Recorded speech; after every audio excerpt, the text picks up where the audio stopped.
Vai dzirdējis esi, kā koki runā? Vai zini, kā izcirtums raud?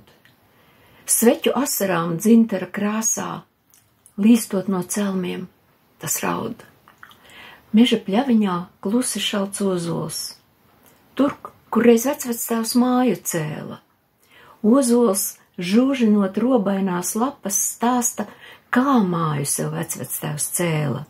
Muižkunga vēlētos kokus tēsa, akmeņus laukā atrastos skaldīja, pamatus mājai drošus un stiprus lika no akmeņiem, kurus skaldīja.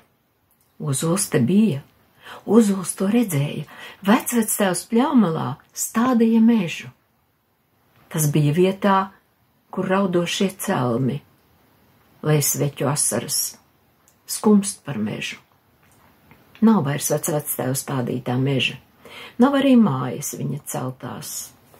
Drupās, piespiedies akmenim šķeltam, ieaudzis bērs, nav mājas celtās.